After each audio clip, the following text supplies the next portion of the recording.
Julian Harding adjusted his Italian silk tie as he exited the florist shop. A bouquet of premium long-stemmed roses cradled in his arm. At 36, he'd finally found stability both in business and in love. His tech company had recently secured a valuation of $800 million, and tonight he planned to ask Tessa Bennett to become his wife. "Special occasion, Mr. Harding?" asked the doorman. At his luxury building, as Julian strode through the marble lobby, "The most special," Thomas Julian replied with a rare, unguarded smile. 3 years with Tessa had healed wounds he'd thought permanent after Elise walked out of his life. His phone buzzed with a message from Tessa, running 30 minutes late. "Traffic nightmare. So sorry." Julian texted back a reassurance and decided to take a detour through Westlake Park to calm his nerves. The late afternoon sun cast long shadows across the pathways as couples strolled hand in hand and children chased each other around the central fountain. That's when he saw her, Elise Winters. Her chestnut hair, shorter than he remembered, sat on a bench feeding breadcrumbs to pigeons. Beside her were 2 little girls, perhaps 5 or 6 years old, with matching blue dresses and ribbons in their hair. They giggled as birds fluttered around their feet. Julian's steps faltered. Something about the girls' profiles, the way they tilted their heads when they laughed, it was like looking at photographs of himself as a child. "Emma, Olivia, don't go too far," Elise called as the girls skipped toward the fountain. Julian stood frozen, roses forgotten in his grip. Emma and Olivia, the names hit him like physical blows. 5 or 6 years old, timing aligned perfectly with those final tumultuous months before Elise disappeared from his life. "More ice cream after dinner if you both behave," Elise was saying, her voice carrying across the park. One of the girls, Ma or Olivia. He couldn't tell which turned suddenly, and Julian caught his breath. Her eyes, that distinctive shade of hazel with flecks of gold that had marked generations of Hardings, stared back from a face that mirrored his sister's childhood photos. A businessman bumped Julian's shoulder, breaking the spell. "Sorry, man," the stranger muttered, continuing on his way. Julian barely noticed. His mind raced through calculations and possibilities, each conclusion more staggering than the last. The timing, the resemblance, these weren't coincidences. He approached slowly, his heart hammering against his ribs. The roses dangled awkwardly at his side, their purpose forgotten. "Elise," she looked up, confusion crossing her features before recognition dawned. Her face paled. "Julian," she whispered, instinctively reaching toward the girls as they played. "Nearby? What are you doing here?" "I live nearby now," he said, his voice steadier than he felt. "It's been a long time." Elise nodded, her eyes darting between him and the girls. 6 years. 6 years, not 5. The timeline solidified in his mind. "They're beautiful," he said carefully, watching her reaction. "Thank you," she replied, tension visible in her shoulders. One of the girls noticed him then, pointing excitedly. "Mommy, look at the pretty flowers." Julian glanced down at the roses meant for another woman, another future. "Do you like one?" he found himself asking, kneeling to the child's level. "Emma, come here, please," Elise called, her voice tight. Emma, he committed the name to memory, studying the child's features. His mother's nose, his grandfather's dimples. "Are they yours?" he asked Elise quietly, though he already knew the answer. Before she could respond, his phone buzzed again. Tessa, arriving at their meeting spot. Wondering where he was, Julian stood at the crossroads of 2 lives, the one he'd planned and the one he never knew existed, with the weight of unspoken questions hanging between them. The evening breeze carried laughter from the playground. A stark contrast to the heavy silence between Julian and Elise. His phone continued to buzz in his pocket. Tessa's 3rd call in 10 minutes. "You should answer that," Elise said, her voice barely audible above the park's ambient noise. Julian silenced his phone without looking at it. Not now. He watched as Emma rejoined her sister by the fountain. "How old are they?" Elise's fingers twisted nervously in her lap. "They turned 6 last month." The confirmation struck him like a physical blow. 6 years and 3 months since he left, he calculated aloud. "Were you already pregnant when?" "Yes." Her answer cut through his question. I found out the week before. Julian sank onto the bench beside her, keeping a careful distance. The roses lay forgotten beside him, their petals already beginning to curl in the heat. Twins run in my family, he murmured, almost to himself. My father was a twin. I know, Elise said softly. Your Aunt Caroline sent them handmade quilts last Christmas. The revelation that his family, at least some of them, knew about his daughters sent another wave of shock through him. Who else knows? Just Caroline. She found me through social media about 2 years ago. Recognized Emma from your baby pictures. What? Elise tucked a strand of hair behind her ear, a nervous gesture. He remembered from their 3 years together. She promised not to tell you, said it should come from me when I was ready. When you were ready? Julian repeated, bitterness edging into his voice. And when would that have been, Elise? When they graduated high school? Got married? I don't know, she admitted. Maybe never. Julian closed his eyes briefly, trying to process this betrayal from both his former partner and his beloved aunt. Why? Deserved to know I had children, after how things ended between us. Lisa's voice hardened. You made it very clear your company would always come first. 60-hour work weeks, canceled vacations, missed anniversaries. That was different. If I'd known about a pregnancy, what? You'd have suddenly changed? Become father of the year? She shook her head. I watched you choose that company over everything, Julian. Over us, over your health, over any future. We might have had, couldn't raise children with someone who wasn't there. So you made that decision for all of us, Julian said, anger finally breaking through his shock. You robbed me of 6 years with my daughters. You robbed them of their father. Olivia? Careful by the water. Elise called out suddenly, her attention divided. When she turned back, her expression was more composed. They know about you. I've never lied to them. What exactly do they know? That their father is a brilliant, driven man who builds things that help people. He couldn't be part of our family, but he would be proud of them. Her gaze met his directly. I never made you a villain, Julian. A small figure approached them, interrupting the tense conversation. Olivia, slightly taller.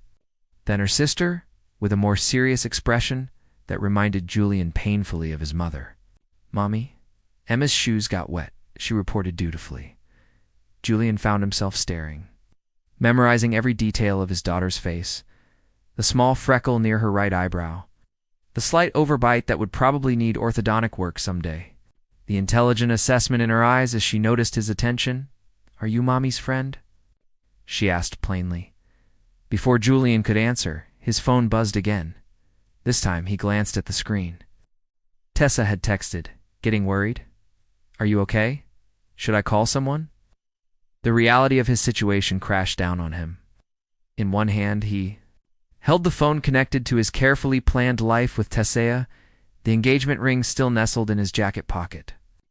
Before him stood a child who carried his DNA, who had his grandmother's eyes and didn't even know his name. Yes, he finally answered Olivia. I'm an old friend of your mother's. Elise stood, calling Emma over. We need to go, girls. We have dinner with Grandma tonight. Wait, Julian said, rising quickly. I can't just... We need to talk more. Please. Elise hesitated, then pulled a business card from her purse and scribbled something on the back. My number. Call tomorrow if you want. I need time to think about how to handle this. As she walked away, herding the twins toward the park exit, Emma turned and waved shyly at Julian. He raised his hand automatically in response, a lump forming in his throat. When they disappeared from view, Julian looked down at the roses now. Wilted and forgotten, he had entered the park planning to propose to Tessa. He was leaving it as the father of 6-year-old, his twin daughters who didn't know him. His phone rang again. Tessa's name flashed on the screen. Julian stared at it, wondering how he could possibly explain what had just happened or if he even should.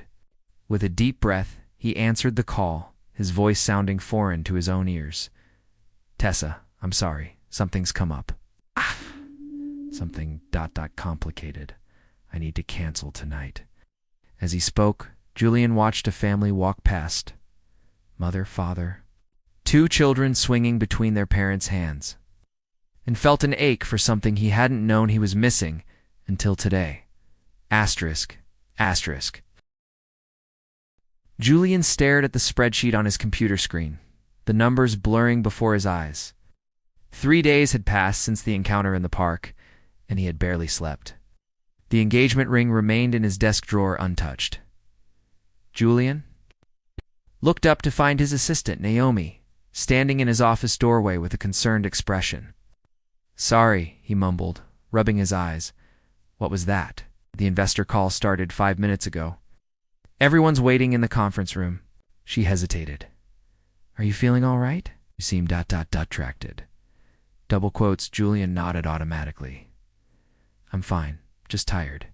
He gathered his notes and followed her down the hallway, his mind still replaying his conversation with Elise from yesterday. "Girls have asked about you," she had said over the phone. "They want to know why their father suddenly appeared with roses." He had agreed to meet them at Elise's house that evening. The thought terrified and exhilarated him in equal measure. Investor call dragged on interminably. Julian answered questions mechanically, his usual sharp focus absent. When his phone vibrated with a text from Tessa, their third unanswered exchange since he'd canceled their dinner, he ignored it. "Julian, did you hear the question?" his CFO prompted. "Sorry, could you repeat that?" Julian forced himself back to the present moment. Later, as the meeting dispersed, his business partner Devin Stewart lingered behind. "What's going on with you?" Devin asked bluntly once they were alone. "You've been a ghost these past few days." Julian hesitated. Devin had been his friend since college, long before they'd built their company together. If anyone deserved the truth, it was him. "I found out I have children," Julian said quietly. "Twin daughters, 6 years old." Devin's eyes widened. "What, with who?" "Elise Winters. Your ex from before the company took off?" Devin whistled low. "She never told you?" Julian shook his head. "I saw them by accident. I was about to propose to Tessa when—" He trailed off, the absurdity of the situation hitting him anew. "Have you told Tessa?" "Not yet." "How do I even start that conversation?" Julian ran a hand through his hair. "Sorry, the proposal is on hold because I just discovered I have 2 kindergartners with my ex-girlfriend." "Sooner rather than later," Devin advised. "This isn't something you can hide." Julian nodded, knowing his friend was right. His phone chimed with another message, Elise confirming tonight's dinner. He felt a surge of anxiety. "I'm meeting them tonight," he admitted. "My daughters, officially." "Go home," Devon said firmly. "Take the rest of the day. Figure out what you're going to say to these little girls who've just discovered they have a father." Julian arrived at Tessa's apartment building that afternoon, rehearsing explanations that all sounded inadequate. She answered the door in her nurse's scrubs, clearly just home from her hospital shift. "Julian." Surprise and relief crossed her face. "I was starting to think you were ghosting me. Can we talk?" he asked, following her inside. Her apartment was exactly as he remembered, orderly, comfortable, with framed photos of their vacations. Together, a stark reminder of the life he'd been building, now threatened by revelations from his past. "What's going on?" Tessa asked, settling beside him on the sofa. "You've been acting strange since you canceled our dinner." Julian took a deep breath. "There's no easy way to say this. I ran into my ex-girlfriend the other night." Tessa's expression shifted slightly. "Okay. ... She has 2 daughters. Twins." He met her eyes directly. "They're mine, Tessa. I didn't know about them until 3 days ago." Tessa stared at him, processing his words. "You have children, yes? And you had no idea?" "None. Elise left 6 years ago. She was already pregnant, but never told me." Tessa stood abruptly, pacing the small living room. "This is ... a lot to process." "I know," Julian said softly. "I'm still processing it myself." "What does this mean?" she asked. "For us?" "I don't know," he admitted. "My daughters, Emma and Olivia." Tessa's eyes welled with tears. "You've been planning to propose, haven't you? Found the receipt for the ring sizing." Julian nodded, guilt washing over him. "I was going to ask you that night, and now, still." "Love you," he said, reaching for her hand. That hasn't changed. But everything else has. I need to figure out what role I'm going to play in my daughter's lives. Tessa pulled her hand away gently. And I need to decide if I'm ready to be an instant stepmother to children you just found out about. She wiped away a tear. I became a pediatric nurse because I love children, Julian. But this is different. I understand if you need space, he said, his heart aching. I do, she confirmed. I need time to think about what this means. Hours later, Julian stood on Elise's porch, a stuffed animal under each arm, a dolphin and a giraffe. Hastily purchased after an emergency call to his Aunt Carolyn for insight into his daughters. Preferences. The door opened before he could knock. Elise looked as nervous as he felt. They're excited, she said quietly, and a little confused. Julian nodded, unable to form words as he followed her inside. The modest suburban home was warm and lived in, with children's artwork covering the refrigerator and small shoes scattered by the door, and there they were. Emma and Olivia sitting side by side on the couch, wearing matching outfits but with subtle differences he was already learning to recognize. Emma's hair was slightly curlier, Olivia's expression more serious. Girls, Elise said gently. This is Julian Harding, your father. Oh. Both girls stared at him with identical hazel eyes. A lifetime of missed moments crashed over Julian as he knelt before them, holding out the stuffed animals with trembling hands. Hello, he said softly. I've been looking forward to meeting you both. Dolphin, Emma exclaimed, reaching for the plush toy, while Olivia carefully accepted the giraffe, studying Julian with cautious eyes. Thank you, Olivia said formally, her small voice carrying the weight of practiced politeness. Julian sat awkwardly on the ottoman across from them, unsure how to proceed. He'd negotiated billion-dollar deals with less anxiety than he felt facing these two small girls. Mommy says you build computers, Emma volunteered, breaking the silence. Do you make games too? Sometimes, Julian replied, grateful for the opening. My company makes the systems that help other people build games and apps. Like Minecraft, Emma pressed, bouncing slightly. Exactly like that, Julian smiled, relaxing slightly. We like Minecraft. She's obsessed, Olivia interjected with the weary tolerance of a sibling. She makes houses for all her stuffed animals. What about you? Julian asked Olivia. What do you like? Books, she answered without hesitation. And the solar system. I'm going to be an astronaut. Julian felt a surge of emotion. My father, your grandfather, was an aerospace engineer. He would have loved that. Olivia caught the past tense immediately? Passed away when I was in college, Julian explained gently. But I have lots of his books about space. Maybe you'd like to see them sometime. Olivia nodded solemnly, clutching her giraffe tighter. Elise appeared in the doorway. Dinner's ready if everyone wants to come to the table. The meal was surprisingly comfortable, with the twins carrying most of the conversation. Julian learned that Emma was artistic, but hated math, while Olivia had skipped ahead in reading and could already multiply two-digit numbers. They attended a Montessori school, took swimming lessons on Tuesdays, and both played soccer, despite Olivia's admission that she only did it because Emma wanted to. As Elise cleared the plates, Julian offered to help. Stay, she said quietly. They don't get much time with you. The statement struck him, the casual acknowledgement of his absence in their lives reframed as something temporary rather than the permanent void it had been until days ago. Can we show him our room? Emma asked Elise, who nodded permission. Julian followed the girls upstairs to a bedroom divided neatly down the middle, one side a riot of bright colors and stuffed animals, the other more subdued with bookshelves and a star chart on the wall. This is my collection, Emma announced proudly, pointing to shelves crammed with small figurines. And this is my special box where I keep my treasures. She opened a painted wooden box, removing a smooth stone, a glittery bracelet, and finally, a creased photograph. Julian's breath caught as she handed it to him. That's you, she said matter-of-factly.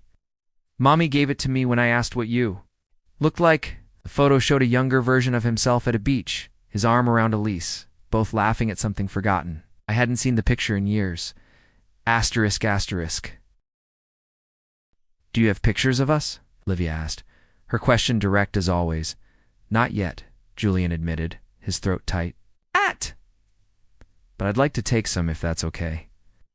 Later, after bedtime stories and reluctant goodnights, Julian and Elise sat in. Her kitchen, coffee cups between them, they're incredible, Julian said quietly. You've done an amazing job with them. They make it easy, Elise replied, though the shadows under her eyes told of single parenthood's challenges. Emma's been asking about you for over a year now. Livia pretends she doesn't care, but she's the one who kept your photo under her pillow. Julian absorbed this, the weight of his absence pressing on him. I want to be part of their lives, Elise. Whatever that looks like. I know, she nodded. That's why I agreed to this meeting. They deserve to know you. How do we do this? He asked. Logistically, I mean. Carefully, Elise said. We start slowly. Maybe. They need time to adjust to having you in their lives. Julian nodded, though part of him wanted to make up for lost time immediately. I have resources, we don't need your money, Elise interrupted firmly. I've managed fine. I own my own interior design firm now. I know, but they're my responsibility too. College funds, healthcare, anything they need. He hesitated. Missed 6 years of child support. I want to make that right. Elise softened slightly. We can discuss that later. Right now, what they need most is to know their father wants to be in their lives. As Julian prepared to leave, he paused at the door. There's something else I should tell you. I'm in a relationship. It's serious. Or was. Until all this happened. The roses, Elise guessed. Yes, her name is Tessa. I was going to propose. Now everything's complicated. She's taking some time to think. Elise gave him a sympathetic look. For what it's worth, I hope she's understanding. The girls will need to know about her eventually.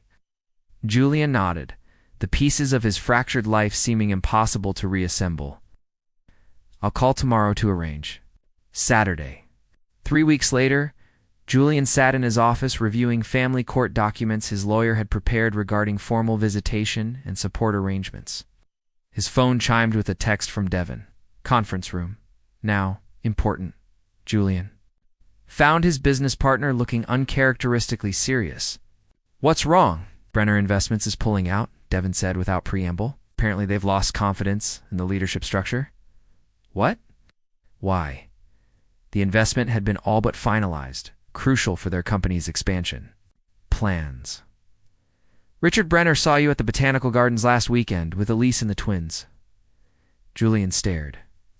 So he asked around? Found out you recently discovered you had children with an ex? Decided you were unstable and lacking judgment. Devon's expression was grim. We need that investment, Julian. I'm handling it, Julian insisted. My personal life has nothing to do with it, has everything to do with the company when investors walk away, Devon cut in. You've been distracted. Canceling meetings, leaving early for school pickups. They're my children. I know, Devon softened slightly, and I'm happy for you, truly. But we've worked too hard to let this company falter now. Julian's phone lit. Up with Tessa's name. After weeks of limited contact, she'd finally agreed to dinner tonight. I need to take this, he said, stepping away. Julian, Devon called after him. Figure this out. All of it. We're counting on you. Julian answered the phone, feeling pulled in impossible directions. Tessa, hi. I've been thinking, she said without preamble. About us. About the girls. Julian closed his office door, suddenly aware he was standing at another crossroads. And I want to meet them, Tessa said. If we're going to have a future together, I need to know this part of your life. Relief washed over him. Really, she confirmed. I love you, Julian. That hasn't changed. But loving you means accepting all of you, including your daughters. As he hung up, Julian stared out his office window at the city skyline. The life he'd built was transforming, pieces rearranging into something he hadn't planned for, but might somehow be richer than what he'd imagined. If only he could find a way to hold all the pieces together without everything collapsing around him.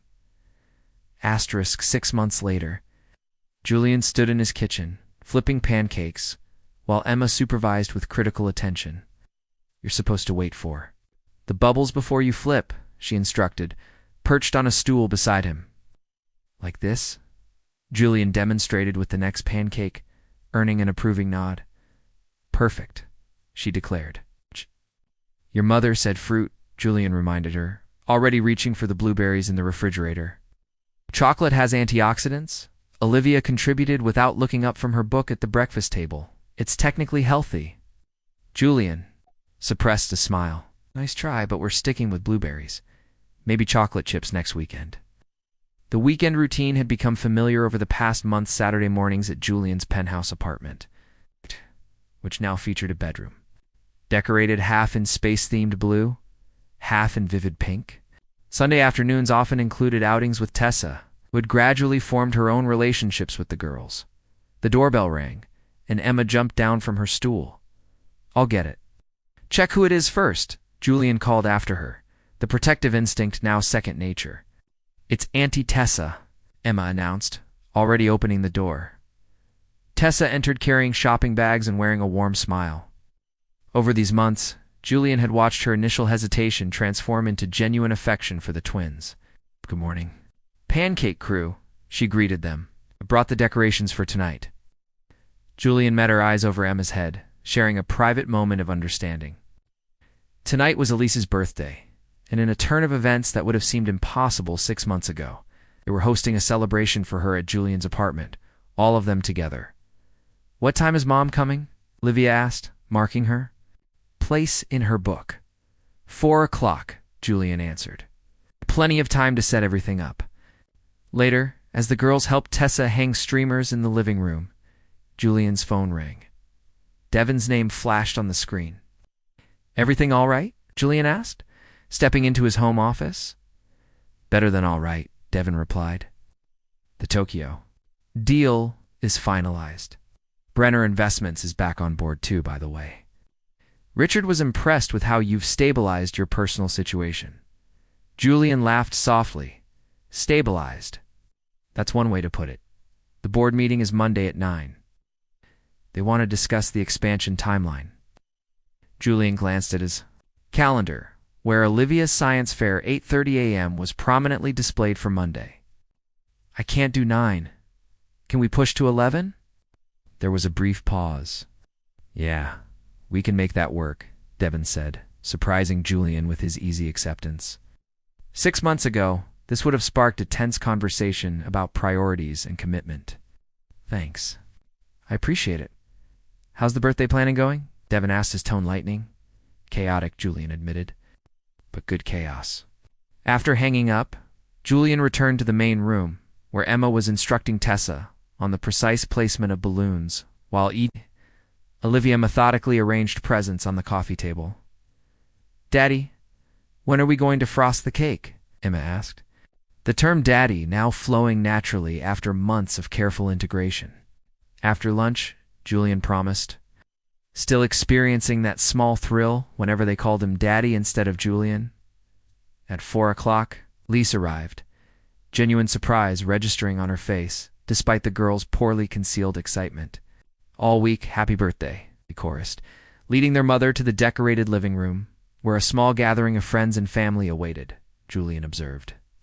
The scene with quiet amazement, Elise chatting comfortably with Tessa about an interior design project. His Aunt Caroline showing the twins photos from Julian's childhood. Devin and his wife laughing with Elise's friends from her design firm. Worlds that had once seemed irreconcilable now overlapped with surprising harmony. As the evening progressed, Julian found himself on the balcony with Elise, both taking a moment of quiet amid the celebration. Did you ever imagine this? He asked, gesturing toward the gathering inside. Elise shook her head, smiling. Never. I thought finding out about the girls would make you resent me forever. I did, briefly, Julian admitted. But then I realized. Something important. What's that? Resentment would have only cost me more time with them. He looked through the glass doors to where Emma was showing Tessa her latest drawing. I couldn't afford to lose any more than I already had. Elise studied him thoughtfully. You've changed, Julian. Fatherhood will do that, he replied with a small smile. It's more than that. You've found balance. The old Julian would never have rescheduled an important meeting for a first-grade science fair. Julian considered this, The company was everything. Because it was all I had. I was just part of a bigger picture. Their conversation was interrupted by Olivia pushing open the balcony door. Tessa says it's time for cake. Inside, Julian watched as Elise blew out her candles amid cheers and laughter. Tessa caught his eye across the room, her expression warm and content.